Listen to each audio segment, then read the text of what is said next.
I come home from work sometimes. I come home from my job. I had a hard day at the office, dealing with a bunch of rubber snakes. One of the kids is in the driveway. He's shooting skeet with my rifle. He has your mother's eyes. I think he should give them back.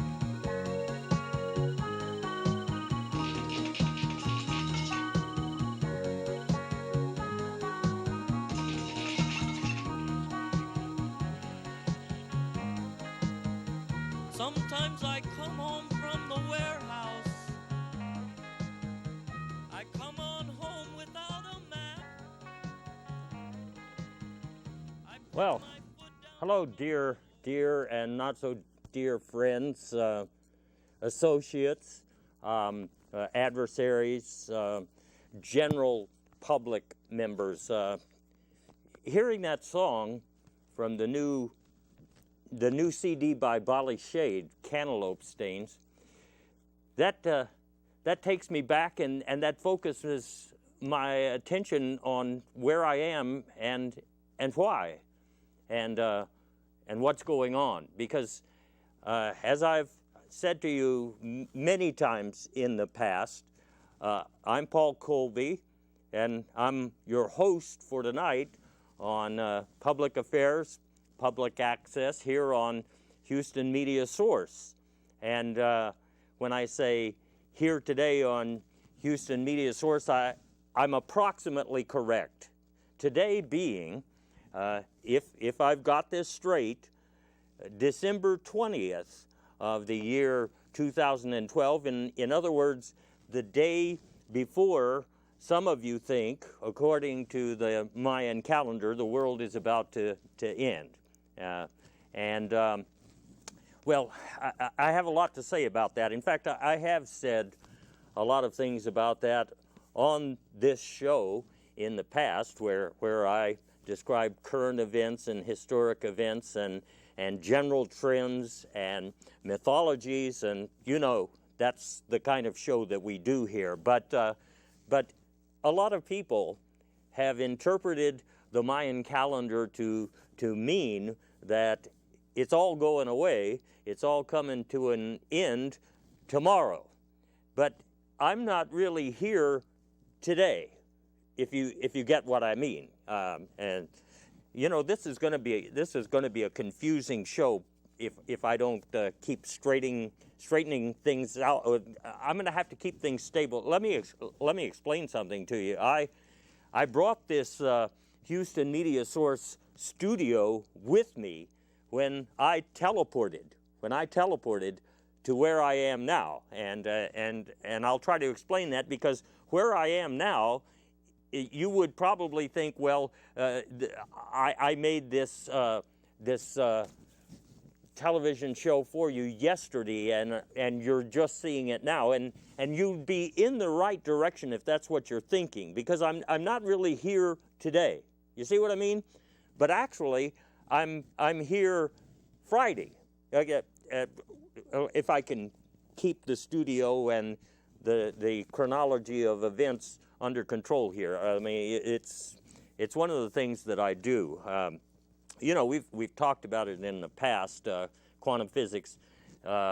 We've tried to explain to you that what appears to be a physical reality that's very solid and that goes in a one-line direction is just the illusion. That's the Maya. That's the mass consciousness stream that most people focus on if they haven't developed their inner life. And by golly, we have said a lot of times here that it's your job, if you want to understand why you're here and why you're all of these other places at the same time that you're here, it's your job then to go inside and to understand that you are actually an unlimited being. Well, most of you think that's an interesting concept and whatever, but it doesn't really pay the bills, and it doesn't put dinner on the table, and it doesn't buy you a new car, if that's important. But as I've been saying, my job, a lot of times my job is to go out there where few have been, so that I can report back to you guys and you ladies on what it's like in other places compared to here. And so I am here. Number one, let me just say, I am here reporting from the day after the end of the world, okay, as some of you perceive it to have been about to happen. Got me? Okay. So and I'm trying to hold it all together for you. At least I think that's where I am, and I think I'm talking to you folks who are part of my conventional audience. Although I may not have told you this before, but there are people in other galaxies, other dimensions, other forms of reality that also check in when Colby is on the air on the public affairs program. So I had an important mission going out there, and I am going to report back to you on everything that I've seen. I think it's important to know that on this journey that I've been taking here for you, on your behalf, actually, I had to travel pretty light. In fact, you know, I didn't take too much with me. I knew things had to be cleaned up in some places, and I knew it might rain, so I brought an umbrella, and of course I wanted to see what was out there, so I had my binoculars, and I have a couple of secret weapons here that, well, you know, I hate to call them weapons. I'm self-defense modules that are perceptively active and both kinetic and potential. That's what we call them in my business, and maybe I've never described my business to you as such, or have I? New Age Renaissance man doing as many different things as is possible to do in one physical form, and getting paid minimum wage essentially to do that, but with bonuses that come from, well, anyway, we're getting distracted from the subject. I did have to bring a couple of protective devices. I knew I was going in dangerous territory, and I had to be able to grab any important idea that came by so that I could remember where I was, and of course I brought my ID, but the strange thing is that well, it seems to have erased my identity here where I am. You know, I can do this, as you know, because I'm cloned. I think I've mentioned before that I've been cloned, and therefore you've got to understand that even while I'm here in what appears to be the Houston Media Source studios on what appears to be the 20th of December in what appears to be the year 2012, that's just one of me, and another one of me is where I'm talking to you from now, and another one of me is on a mission that I haven't been informed about yet, and I think it has to do somehow with protecting me in the course of what I'm doing now, which is trying to report back to all of you people there what it's like here on the other side of the end of the Mayan calendar and the so-called end of the world. And then, so if I can just stop and explain this. In a couple of versions of this reality, and I think we've discussed this before, from the standpoint of what real physics tells us, not the ordinary Newtonian stuff, but the real thing, the subatomic world physics, the quantum mechanic principle, tells you that this universe is right here, right now, but it's not the only one. Or shall we say, this reality? Because, you know, I'm going to tell you, if I haven't already on some of these past programs, that there is a difference between a reality and a universe. So everything that we think to be this physical universe includes all the things that we think are inside it, and what the boundary is, what's outside it. You see what I'm saying? Everything that we can imagine is this physical universe, the one that's supposed to be ended tomorrow. That's what I'm talking to you about, tomorrow. But from my perspective, yesterday, because it didn't happen. Anyway, there is more than one reality. See, it's happening. I'm going to have to focus a lot to keep us where we are so I can continue this transmission that I think is for you folks back there, but it may be for some of those other people I've mentioned, and they're not all people. They're entities, they're beings, but people they are not, who also tune in to hear what I have to say about what's going on here. So have I laid the groundwork yet? I think so. There is more than one reality happening right now in the physical universe you're talking about, and what the Mayans, those sweet little devils who, well, angels, devils, good-natured folk, when they walked off the planet into 5D, which is kind of what they did. I mean, some of you may have seen the reruns on some of your sports channels of some of the great moments when they stepped outside of time and then stepped outside of space and then made the reception. Or did you? Did you see? Well, I guess I see a lot more things than you guys see on your ordinary cable networks, but I'm telling you, that did happen. The Mayans, they walked off the planet. That's something that Mayans are, and they were jokesters too. They like to have fun, and they certainly live by a different sequential nomenclature than we do. Have I lost you so far? All right. When I say there's more than one reality going on, I want to focus in on that Mayan calendar we're talking about. You know, one of the other things I brought with me on this short journey, it's kind of hard to focus and stay concentrated. I had to be able to see inside some of these reality pockets.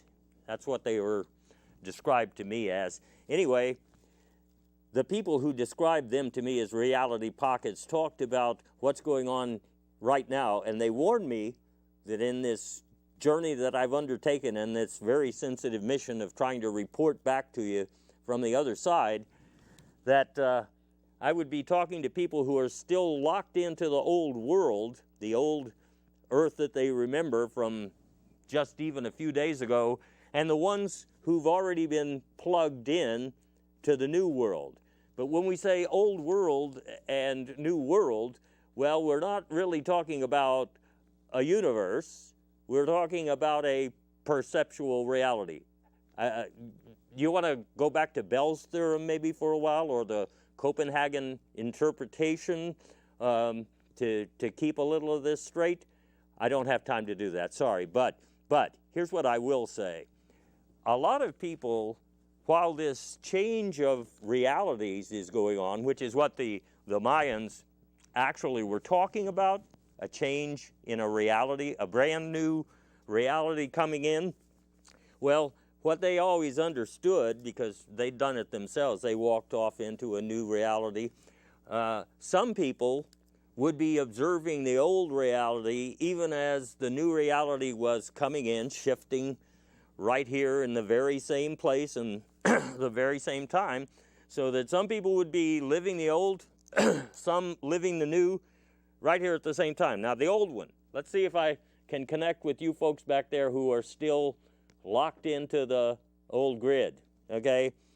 One of the worlds I just came from, and the one where most of you are, my human friends on the other end of this screen in this little teleported studio that is, I'll explain to you where it is maybe a little later after we get this down. Oh, you folks who are locked into the old grid, remember where we are. We've just had a presidential election, okay? We live on a planet where, according to ExxonMobil, there's no global warming, except for the fact, well, I'm going to try to describe the old world, and then I'll describe what I see in the new one here, because, you know, it's a little confusing. Over here in this old world, some of you know that even though there's no global warming, according to the big oil companies, that already the glaciers that are melting here on this planet are bigger than not Texas, but equivalent roughly to the landmass of the United States. But there's no global warming, and I haven't lost any of my socks in the washer or the dryer for years now. I'm pretty sure maybe 6, 7 orphan socks out of 20,000. How many socks have you worn in your life? Well, I don't really want to get into that, but that's a reference point. I mean, some of you will understand and some of you won't. But like, okay, the world I just left, or the one that I just left that you guys are in, because like I say, I'm cloned and I'm in more than one of them right now and all of the time. Anyway, in that world we just left, you know, it's in the final days before the end of the Mayan calendar, what was happening in the one most of you are still living in, okay, got me so far, is that the Food and Drug Agency decided to merge with itself, because most of the food in the grocery stores, if it wasn't actually drugs, it was certainly not food. And so from a regulatory perspective, well, food and drugs were essentially the same, and Americans ate too much food and took too many drugs. That's the America I'm coming from. Some of you remember that. Some of you have gone inside and began your meditations or your inner journeys and whatever. And I'm not saying that you have to lose weight to go on an inner journey, okay? Have I made that clear in past shows? Maybe another one of me who was on these shows said it a little differently. You know, it's kind of confusing over here in this old world, in this other place I am right now. Anyway, these things were happening in the world, the reality, the visage that most of you are still in when I left. It was a world that ran on oil and gas. You know, you were driving your cars around to get places, all right?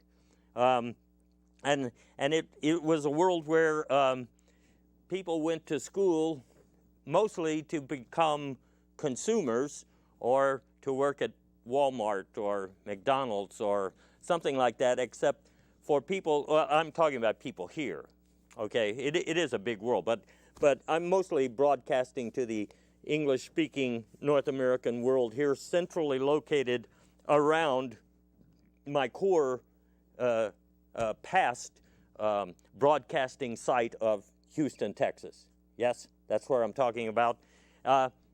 Anyway, people went to school to the extent that they got past high school to become consumers and stuff like that. It's different in the other world. I'm getting to that. But you know how it is around here, or was around here, or here as you know here. I'm just trying to keep this straight for you.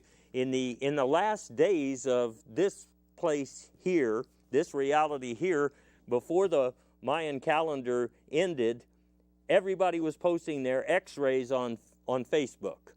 All right, and I forget why that is, but I can remember that I had even posted mine. It was a question of the government having access to all the data about you in the first place, so you may as well also put it on Facebook, because that way you got the upper hand over them, right? They don't have any secrets that you haven't already published on Facebook, including your X-rays. Well,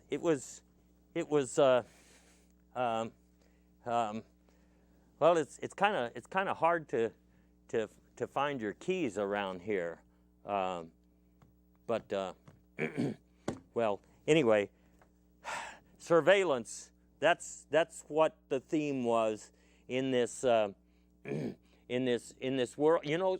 I remember now why we had the X-rays.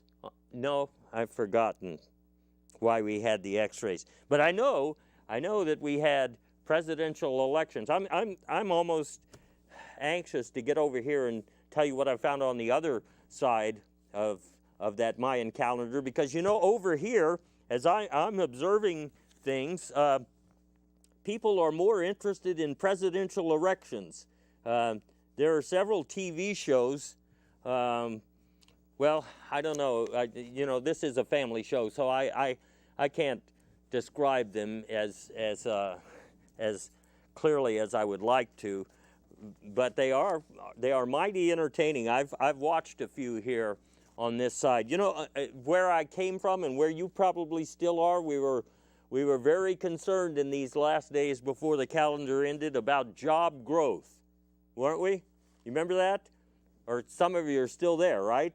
Well, over here where I am now on the 21st in a different reality. I don't know if I'll ever be able to explain that to you properly, because I haven't told you where I really am yet. But over here, people are all agog about bob growth. Bob growth. In fact, almost everyone here is named Bob, but not necessarily their first name, or not always their last name, but often their middle name. And some people with three names already. It's sort of like George Frederick Bosco, comma, Bob. That's what it's like here. Everyone is adding a Bob to their identity, and everyone is talking about, another thing about here, people wear furniture. Where you guys still are and where I came from, I know that, I know that furniture was what you sat on, or so you know what I'm saying. It wasn't a part of you, but I'm just looking at some of the catalogs from around here, and there are a lot of choices that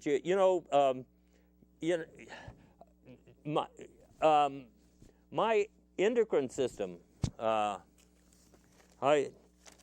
feel it working differently now that I'm over here. It speaks Flemish, or maybe it's Portuguese. I'm not sure. Anyway, there's a lot of people over here on this side who are wearing suspenders. Belts are absolutely gone these days. I haven't seen a belt since I've been over here. One of the most surprising things to me, in the old days, and back there where you are in that old reality, there was a lot of discussion about gay marriage, I remember, in those last days, and whether society had turned a corner and was going to let certain unions be not only official, but actually legally sanctioned. You know what I'm saying? Over here, it's strange. They've gone way beyond that. I've met several people in the last few hours who are married to their jobs. And I met another lady who's married to a statue of an ancient mariner, and someone else who's married to a different definition of neurosis. I didn't get the whole picture, but it did sound interesting. And by the way, over here, back over there in the old world, I remember that we were starting to understand that certain other species are pretty darned intelligent, and it's not that they can think just like us, but they are also pretty intelligent and know a lot of tricks, some of which we don't know, all right? Even though we haven't really learned to talk to anybody except the dolphins. Or let me correct that. The dolphins over here in that old world you're still in, that I remember, the dolphins are pretty smart and can speak English, or that is to say they certainly can respond to instructions and suggestions given in English. Isn't that right? Well, as I remember, the people giving the instructions don't speak dolphin very well. But over here, I just wanted to tell you something. The most interesting thing that I've discovered so far is that tuna here on the other side of the end of the world, or the end of reality, tuna have come on land here. We would have expected somebody highly intelligent like dolphins to be the first, maybe to come aboard, to drop in on our lifestyle and become part of it. Well, tuna seem to have done that. They, for one thing, they seem to have grown something that resembles feet, and some of the people that I've met since I've been here seem to have grown something that looks like fins, or some things that look like fins. And so I don't want to project this out too far, but from what I've been able to see so far in this reality, it looks like a lot of the humans are heading back for the sea, all right? And a lot of previous ocean-dwelling sorts are moving on land. Now, this has created a different kind of housing market crisis here. The situation is that, say, when tuna come aboard here and they're living here, they don't need a vacated human apartment. Just a lot more room than they need, and it's kind of hard for them to find quarters on land that are especially suited to the tuna lifestyle. I'm a little confused by it. Another thing I I have to point out is that there are ballerinas everywhere. Now, some of the people wearing suspenders that I mentioned are ballerinas. I should point out that most of the ballerinas here are of the male gender. Yeah, they appear to be, and there are a couple of other genders here that I haven't nailed down yet, but you can find all of this on the internet. I mean, I think you can. I believe the internet is now a coterminous environment in the same way that the Heisenberg principle relates to this. It's either a particle or a wave, right? The internet can be a wave if you're surfing, and no, I forget. Maybe the internet is not that advanced where you are still today. But another thing, there's so many things here. I'm just having a little trouble keeping it all together for you, because I know it doesn't make a lot of sense. But over here, there are a whole lot of religions that you would find quite different. I mean, where I left and where some of you still are, on the other side of December 21, 2012, on the back side of that, you've got a country and a world where the people of various religious dominations are vying for the, let's see, how will we put this, the superiority of their own God and the righteousness of their own cause, and this takes the place of what we would consider to be a sentient form of religion. But over here, things are more advanced. The first religion that I've encountered over here, there are some people who worship nylon. Nylon. I mean, they still have nylon here. That's what I'm trying to tell you, but it's worshiped. So it's not used for the... and another religion that I find highly interesting is a car-based religion, but it's not what you would think. We still have, over here apparently, streets and highways and motor vehicles. Now, what is unusual about that? Let's see if let's see if this helps me remember. Oh yes, I do remember. Yes, the cars are still running, apparently on something different than oil and gas, but the exits from the superhighways are all closed. Now, it hasn't been fully explained to me, but my theory is that people just start driving, and then they can't actually go anywhere, and so they keep driving. And the oddity is none of them seem to be running out of whatever fuel it is that it's not oil and gas. That's what I'm telling you.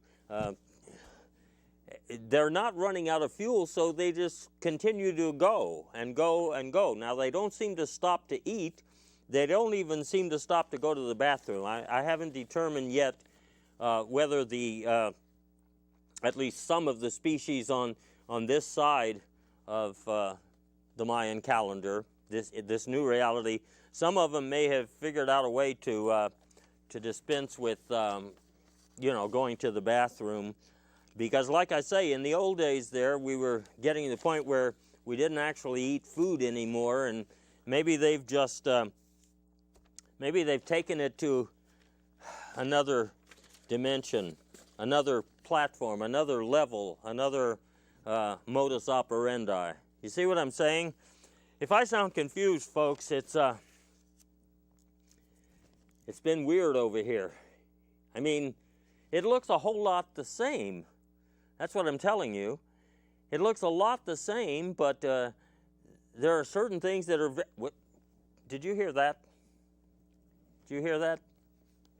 Well, maybe I've mentioned before, I have hearing like a dog's. I'm pretty sure that someone's there. Yes? Yes. Right, I am on the air right now. Yes? And you're receiving me? Yeah, sure. I could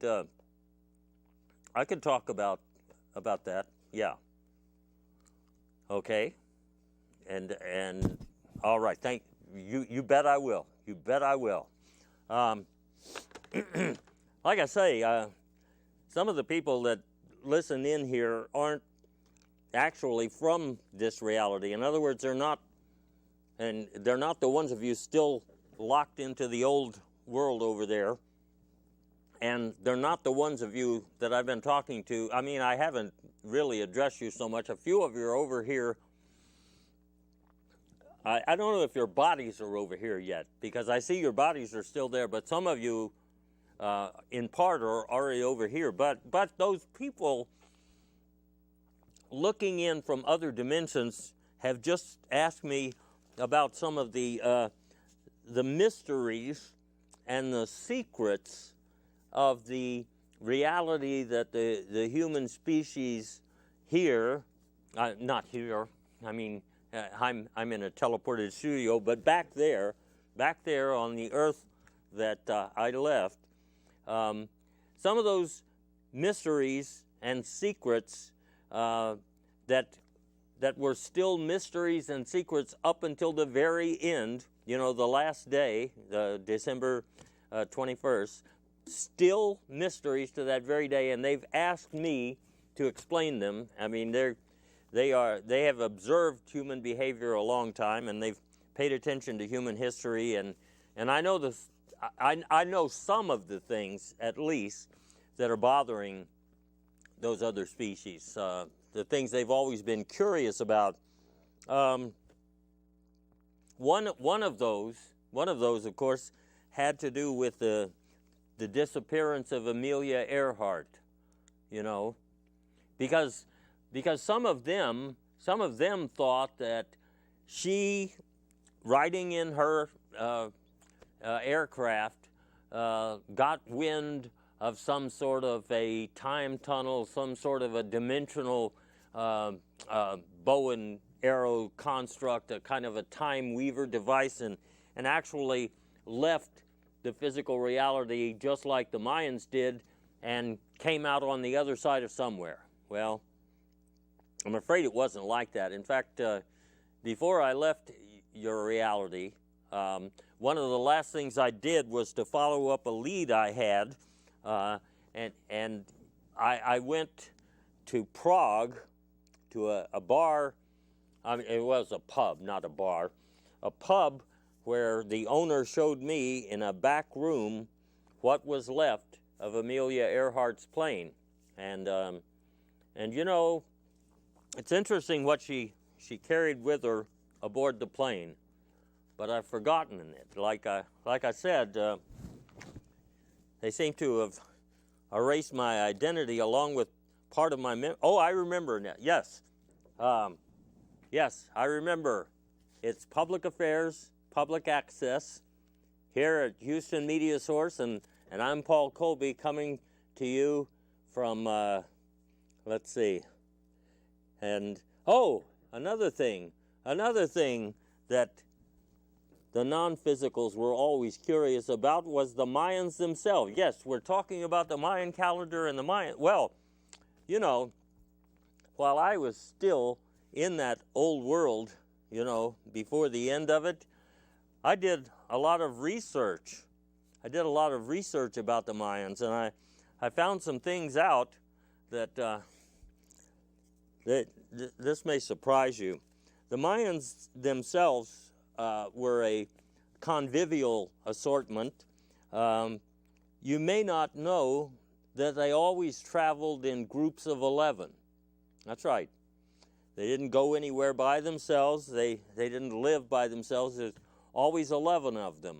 And the studies that I did convinced me that the Mayans pretty much invented what we now call football, you know, because they packed themselves into groups of 11 and did things. Now, when they hunted, it was very interesting. They would often hunt for shrimp, you know, but they didn't have recipes like shrimp Nuremberg or, you know, oh, yes, shrimp Newburg. I remember now. Yes, yes. Well, the Mayans loved shrimp. They did, and they imported most of their shrimp from other parts of the world, specifically from China and from Uruguay. And they paid for it. They paid a high price for the shrimp. And when they did, they would receive the shrimp on large barges, iced down, and the way they prepared it was in a gelatinous mold. It resembled what we call Jell-O, I think. It was sort of green. It was kind of like a primal energy, sort like today, or yesterday. I've left. Back there, oil and gas were sort of like a primeval force, you know, and the entire economy of the globe for a time has run on that. Well, in those days, when the Mayans were around, this green gelatinous stuff, and that's why I think today, if you look up recipes for shrimp Jell-O, and you look at some pictures of some of the Mayan heroes, you'll see a direct connection. Their own professional cooks would never tell the recipes, the details of the recipes for shrimp Jell-O because it was, well, they didn't call it Jell-O. But you see what I mean. Now, the Mayans played pinochle quite a lot. They played pinochle and they carved things. And they carved things mostly out of balsa wood that they would purchase from the Detroit area. There was at one point a tremendous back and forth movement of products from Detroit and products that the Mayans could send Detroit, okay?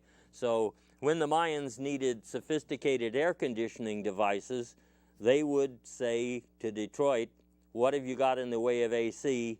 And this is what we've got in the way of banana leaves with a secret recipe involving a green gelatinous thing. Now, Detroit, you got me on this. What's that? Just one moment here again. Yes? Detroit. Detroit? Yes. Oh, the Beatles. Yes, right. Yes, I can get into that. Okay. Yes, I sure will. Do you speak Flemish? My endocrine system does. Oh, okay. Thank you. Thank you very much. Well, yes, I've been asked to revisit some of that magical time. The entities still think of it as magic when the Beatles came to popularity here in this world that I've left, and yeah, it was a time I won't forget. Detroit is, of course, why it came up. The Beatles themselves, when I mentioned Detroit, the Beatles themselves, as you'll recall, back in about the 1940s, 1941, 42, were all working in different places in Detroit. So Harry Harry had worked in a coal mining operation there in the ritzy part of Detroit, and Brennan, he was teaching school, kindergarten, in Detroit, and emphasizing particularly the banjo. And then Cecil, he was a little bit younger than Brennan was, but he knew him because they played basketball together with the other Detroit basketball players. Where, I mean, basketball itself having been invented in Detroit, I think. Yes. And then, of course, the last to join the group was Bingo, and he had just moved here to Detroit, or there to Detroit, from parts of the Mayan Empire. Now, and of course he was one of the original Mayan bodyguards. He apparently, now we don't know this for sure, but since they want me to go through some of the great stories, they say that when he learned to play the harmonica, this was during the time when the banana leaves were being smoked, both for their nutritional value and for their recreational value. He learned how to translate oxygen into something that is now used on this side over here. It's a kind of a neoprene oxygen. It comes in 3 or 4 different colors, and that's what really got the Beatles on the map. You remember that, the highly illuminated sideshow that they did before they actually started playing music. Now, they had been influenced a lot by folk songs, especially Landlubber Bob, all of his songs, and you can check this on the internet. Landlubber Bob was not actually Mayan himself, but he told the Beatles that he was, and he became their manager. And then later, when they appeared in the movies with Clark Gable, and most notably the epic biblical stories, they were actually playing their own instruments. And it was only later in life that they hired other studio musicians to actually write their songs and perform them in the many amphitheaters in Detroit at that time, back in 41, 42.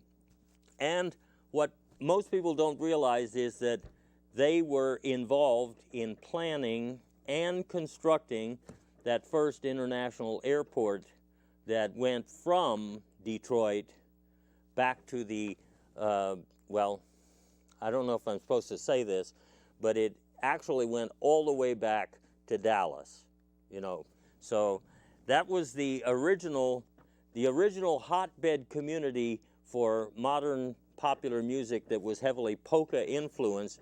It came from the Beatles with their Detroit background. They had, of course, listened to the soul music of the time, and they could play some of it on the banjo, but anyway, they had arguments with the corporate media, and that's why eventually, when Cecil said that they were more popular than the Mayans themselves and might leave, everything sort of went sour. You know that. They were connected, I think, or I have been told in any case, to the disappearance of Jimmy Hoffa. And I know some of you entities out there that have followed this think that I keep avoiding this question: was Jimmy Hoffa actually buried in an end zone? Well, not as such. What actually happened was that he was buried in the Great Pyramid, and this explains a little bit of how this Mayan calendar situation affects us today. Because you see, when Jimmy was buried in the Great Pyramid, he of course had to be teleported back to the time of the Great Pyramid. And the people involved here, not only the Beatles, Cecil and Brennan especially, but some of their Mayan cohorts arranged for him to be moved back. And you know, if you look at some of those early pictures of King Tut, or you know, King Tut what was his name? Let's see, where am I in the chronology? Oh yes, and so King Tut was buried in the end zone of the yes, it all comes back to me. You see, people would know the truth, except that it's been buried by the let me see if I can stabilize for a moment. The truth has been buried by the corporate media. All right? I know I've mentioned this to you before, and I've said it's not that many people. Well, actually, it's 8 guys. These 8 guys, and over here, well, those 8 guys, you know how they got together? On a camping trip. That's how they got together. I mean, they'd all been going to NYU, all right, and they were taking this course in dominating and manipulating American public opinion by means not currently known. That's what the course was about. And as I say, one of the instructors, Cecil of the Beatles, had decided that if he could come back to 1840, where King Tut and Jimmy Hoffa were planning to smoke more of the banana leaves in order to make a highly sophisticated gelatinous green product in which the shrimp could be packaged instead of being iced and sent from some airport in Detroit. I think it was in 1941, and so the first thing they did was to suppress the news. Yes, they suppressed the news about the discovery of Amelia Earhart's airplane. Okay, and it turned out that the airplane was being maintained by a group of tuna. That's, you know, when tuna congregate to do work, they call themselves a group of tuna. Like lions, you have a pride of lions doing things or whatever, but for tuna, especially in their short time on land so far over here, what they do is they called themselves a group, and now as they channel of the yes, they do. They channel the 4 winds, and some of the people who are watching this on TV in the old world, and they get new ideas by getting those cars to continually drive without any sign of an exit across from Dallas to Detroit, and then across yes, and there is a highway running straight to the Great Temple where you can get the shrimp jello, but it comes in these different colors. It's like oxygen neoprene, which was invented, I believe, in the old world. Let's see. I'm Paul Colby, and this is Public Affairs, Public Access, and I am speaking to you on the 20th of I am let's see, and my name, and I have this weapon. It's not actually a weapon, it's a protection module. You see, where I come from, there is fun control, and all of the food is actually drugs, and it is warming all over the globe. This food, well, it's not food, but it is warmer. And so in the ocean, it's getting too hot for the tuna. And so now some of these tuna, wait a minute, I just read about this. They are coming on land, they have grown feet, and the humans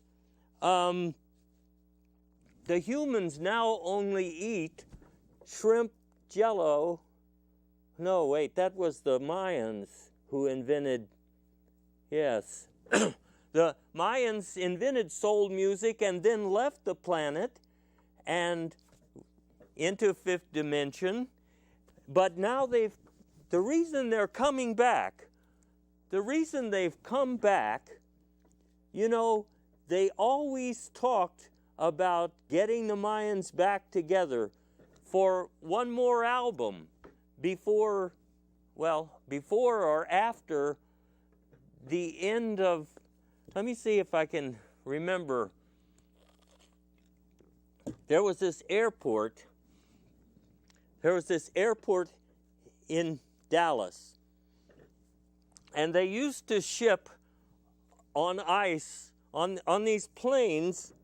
In the old world where I come from, there was no environmental perfection agency, but there is now. Because for all of this, I remember, yes, what they put on the planes, they sprayed out of the planes, was a kind of oxygen neoprene. You know, what some people think are chemtrails, I've just found out from this side of December. It's so hard to remember where I put the keys. I wonder if I just check my Facebook page, I can get a picture of my keys, and then I can get in this car, and there's no exit off of this highway, but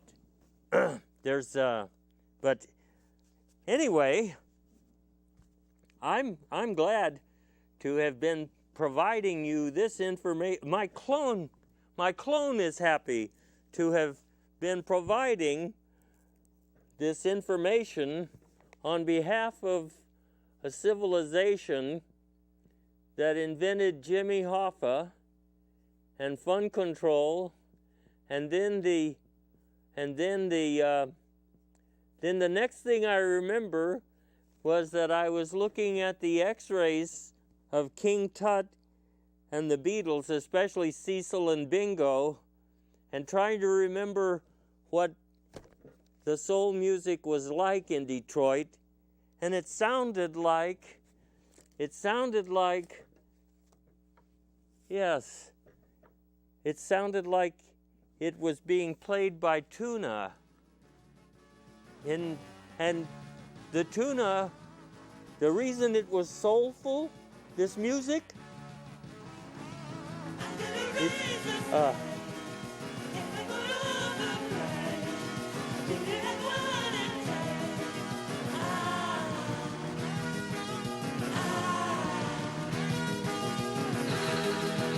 One for you, one for me. Who gets number 3? You hear, you speak, you just never see. I'm gonna raise this place, take a good all the praise. Do you have what it takes?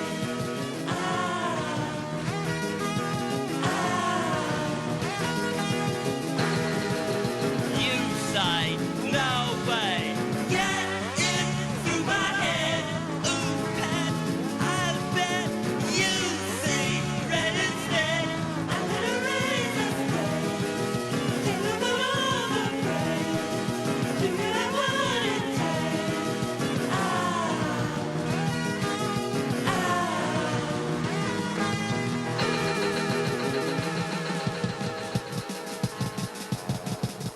One for you, one for me. Who gets number 3? You hear, you speak, you just never see. I'm gonna raise this place, take a good all the praise. Do you have what it